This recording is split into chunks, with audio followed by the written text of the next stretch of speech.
ఆంధ్రప్రదేశ్ రాష్ట్రంలో నిరుద్యోగ యువతకు ఉగాది ముందు ప్రభుత్వం తీపి కబురు చెప్పింది. ఖాళీగా ఉన్న 20,000 ఉద్యోగాలను దశల వారీగా భర్తీకి మంత్రివర్గం ఆమోదముద్ర వేసింది. విజయవాడ ముఖ్యమంత్రి కార్యాలయంలో రాష్ట్ర మంత్రివర్గం దాదాపు 6 గంటల పాటు కొనసాగింది.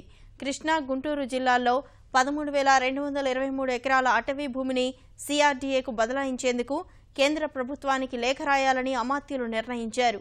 ఇందుకు 1,357 కోట్ల రూపాయలు కేంద్ర పర్యావరణ శాఖకు చెల్లిస్తారు.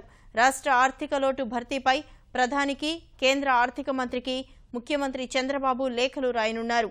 విభజన చట్టంలోని 10వ షెడ్యూల్లో ఆస్తులకు సంబంధించి సుప్రీంకోర్టు తీర్పు అమలు చేయాలని రాష్ట్ర ప్రభుత్వ ప్రధాన కార్యదర్శి తెలంగాణ సీఎస్కు లేఖ రాయాలని మంత్రివర్గంలో నిర్ణయించారు.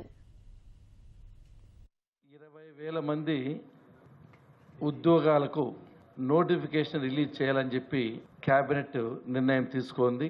వీటిని తొందరగా నోటిఫికేషన్ చేసి భర్తీ చేయడము జరుగుతుంది.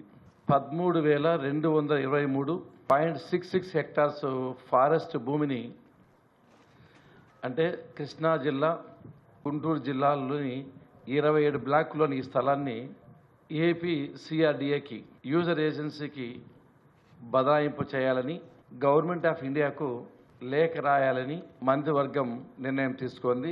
దీనికి గాను 1,357 కోట్లను మినిస్టర్ ఆఫ్ ఎన్విరాన్మెంట్ అండ్ ఫారెస్ట్కు ఇవ్వాలని చెప్పి నిర్ణయం తీసుకోవడం జరిగింది.